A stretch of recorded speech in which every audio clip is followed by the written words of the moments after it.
a very, very interesting story, and just came out on CNN. And I want to talk about this story because as we are in a very serious social decline, and there is something spiritual about sex. And I want y'all to listen to me very, very closely. What we have here is and this is the headline, and I'm going to include a link below. It says, Dominican woman says she was paid to say she had sex with U.S. Senator. Now, why am I covering this? Well, I'm covering this for a lot of reasons, because it seems like that there is no limits and there is no bounds to people who lie, people who commit accusations. And let's just deal with this particular thing right here for a second. Here's the senator. And of course, senators are not very well thought of about a public sentiment in America. None of the politicians get up there and do and say exactly what they say they're going to do. But then, up there, it's a shark pit. It's a lion's den. It literally truly is. And if you don't go along with the way that the rest of the people are doing, they always use sex as a means to not only smear your character, but can you imagine what an allegation like that does to this man's family? And then the wife, who wants to hear that your husband has been having sex with some Dominican prostitute? And of course, the thoughts that begin to come into the mind that, from this point on, if she ever has any relationships with her husband, she's still unsure. Even if he says it's all smear, it's all made up and stuff, the power of an accusation is utterly amazing. And you have to understand, these railing accusations, humans have no limitations whatsoever at all. As a matter of fact, they have no disciplines about them whatsoever at all. Somebody could lie on you. And the lie is so convincing that people struggle to believe that it's not so. I mean, literally struggle. From that point on, they cannot view you or see you as an honorable person any longer, simply because an accusation has taken root inside of you. Once that accusation takes root, it starts to build up bitterness inside of you. Now, you may suppress it for a little while, but then questions of doubts, concerns start to arise, and then you start to act and your behavior starts changing.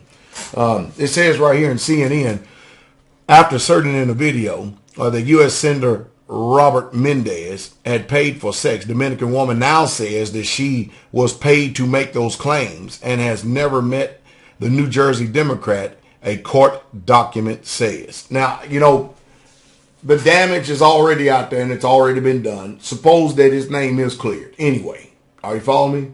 Still, what is left is the damage of thoughts that arise in people's heart and mind. Because, these senators, they travel worldwide and stuff. And of course, if you have an insecure wife or insecure family, hey, I'm telling you, these accusations is something now. The scriptures teach that there's only one accuser of the brethren, and that's Satan, the Hasatan. And most people in this life don't understand that Satan does live. I mean, all you have to do is watch the music industry and look at all this worship towards this devil called Satan. And if that is the case, and that is the case that he does exist, then that means that there's a sovereign creator whose name is Yahweh that actually lives as well. And he's the creator of the universe. But I know that most people choose to ignore. That's your prerogative. Whatever you choose to believe or not believe, that is your prerogative in this life. You have breath in your body. You can choose to believe or not believe what you want to. But know this. If you make the wrong decision, whether you choose to believe it or not, it seems like that all evidence points towards that people are going to burn. But I'm getting to the point right here that, we're going to have to guard our hearts in the time that we're living in. Because, myself as a pastor, I had a couple actually went over to a family here in this church and said that I slandered them, I defamed them, I talked about their character and stuff, and this couple went over there with tears falling down their face. Tears. I mean, convincing, an Academy Award. Now, you have to understand, as a preacher, I'm a whole lot different than a lot of preachers and teachers you are familiar with. I reprove, I rebuke, and I correct. So no doubt you're going to receive some type of spiritual injury simply because of correction. But remember, all correction comes from the one who is just, the creator universe. Now, I know we don't process thought that way, but it is the truth. And when that correction comes that way, you get affected.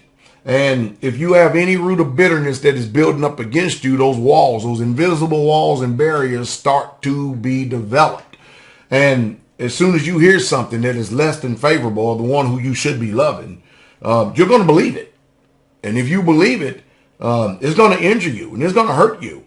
I mean, when these people came with that false accusation, I told the people in the assembly, I said, I'll tell you what, time is going to tell. But I'm also disappointed that people who say that they know me, I said who say that they know me, I'm also disappointed that people would believe in accusations simply because someone who has never displayed the character of holiness, who has never displayed the character of being truthful and honorable and really truly don't know him. I'm utterly amazed that people would be so quick to believe something like that. It makes me wonder what's going on in the hearts of men. Because if anybody comes up and make any accusation against anybody who follows me as I follow Christ, I'm going to show you how far it's going to go.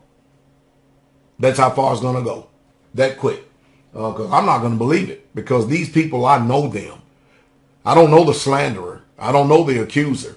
And if they was so much, if they was really so much concerned about the welfare and the being of the ones that they're slandering, they're accusing, if they're really truly our brothers and sisters, would they not have the type of integrity or heart to actually go to that brother and sister themselves, or actually go to the source that said, that made all these allegations and ask them why they do this? But as we are declining in society, we're going to see more of this. We're going to see not only senators, we're going to see everybody in any particular leadership position get challenged. We're going to see pastors getting lied on, ministers, deacons, elders, evangelists, because we have to preach, we have to teach. But we're going to see this. We're going to watch this. That's like if you go on YouTube and stuff, I got people, it's inevitable. If you're going to preach and you're going to teach, you're going to be put out there. And it's inevitable that people are going to scorn you. They're going to deride. They're going to chide. They're going to falsely accuse you. They're going to say all type of lies. They're going to be false accusers, false witnesses. But I always tell the people, and I try to educate the people, always consider the source. Meaning, you look at these people, see if you can probe into their life, and let's see if they're people of honor, people of integrity, people who have character. Because the majority of people who slander and make false accusations, number one, they ain't even never been there. They've never even heard of the situation except through a second or third party. They were never an eyewitness. They're just repeating what somebody else said because what the preacher or what somebody said just pissed them off and they didn't like it. They didn't like the way it was said. They just did not like it whatsoever. But also they have chosen upon their own selves to make themselves an enemy of that person. So if somebody wasn't there, you don't know them, and if you are dealing with people who are making accusation against another, and they cannot and they will not face the one that they're accusing, you automatically got the guilty party. Now, you're not going to stop humans for behaving immoral and acting sinful and acting crazy. You're not going to stop that because, they have breath in their body. They live, breathe, and they exist, and they think it's their right to slander and defame. But there's a spiritual law called sowing and reaping, and that is the truth. But my advice to all people out there, no matter how careful you are, you can never really be too careful because nothing can stop an accusation. No, it can't. The accusation only gains strength depending on the ground that it falls on or the ears that people are hearing. Now, hey, I understand, believe you me. You're going to be hated anytime you stand for anything. And if you got somebody who's living a sinful life, they don't want to hear you preaching and teaching to them, telling them how wrong they are. You know why? You know why? Because it's amazing, the hypocrites. It's amazing how that they want everybody to be comfortable with them and what they're doing, but they cannot tolerate the lifestyle of anybody else. You got all these other people out there that got all these dissenting opinions and viewpoints about everything. And you get on here, the homosexuals expect for you to hear them out, receive them, and accept them no matter what. And as soon as you say something against them, first thing they do, they come out in groves and stuff. And they come out, and what do? They come out in groves and stuff. And boy, they band together. Ooh, boy, do they band together. Man, do they band together. But they want you to be tolerant of their lifestyle while they are totally intolerant of yours.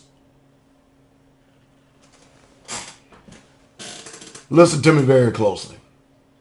If somebody is not an eyewitness account and you don't have 2 or more witnesses, you shouldn't even let that thing take root. You need to actually check your own heart and see the reason why you're so bitter and why you are so offended.